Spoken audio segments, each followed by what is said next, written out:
Inflation is coming down and tighter financial conditions are cooling the economy.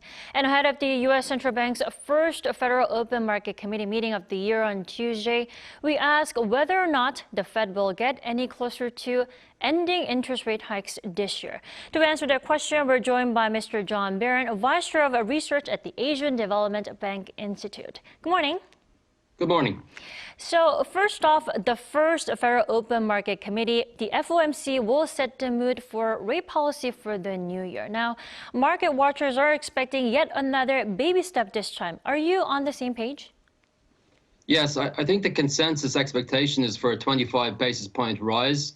I think, there is some evidence to suggest that the inflation has reached a turning point in the US, coming down to 6.5%, which is its lowest level since October 2021.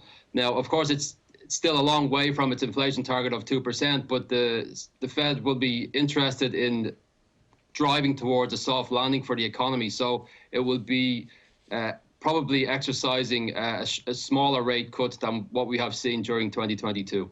Right. It looks like we are closer to closer to a baby step. Now, if there is a rate hike, possibly a baby step, there are also hopes that it may be the last rate hike. Now, do you believe so? It's very difficult to tell. I think the outlook still remains somewhat uncertain. As I've said, inflation still remains above its target level in the US at 6.5% against the 2% target. That said, I think that the FOMC anticipates its so-called terminal rate at around 5.1% for the year end 2023. So that would suggest that there may be one or two more rate hikes as we look ahead. But again, these would be smaller rate hikes compared to what we've seen in 2022. Right. We have more than one FOMC meeting for the new year, so we'll keep an eye on that. And also, Canada announced last week that it would likely hold off on further increases for now. Now, there's speculation that other global banks will follow suit. Do you think Bank of Korea will adopt the same policy?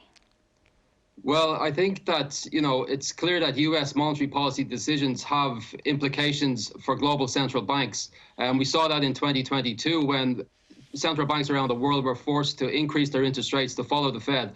We're seeing somewhat a mirror of what's happening on that respect now, with central banks around the world under much less pressure to continue increasing interest rates from the external side. However, I think that ultimately, the decision on interest rates will be driven by the domestic inflation outlook. In the case of Korea, for example, inflation remains elevated at 5%. Growth remains fragile at under 2% for 2022. So under those circumstances, it may be prudent to adopt a slower stance in terms of monetary policy tightening.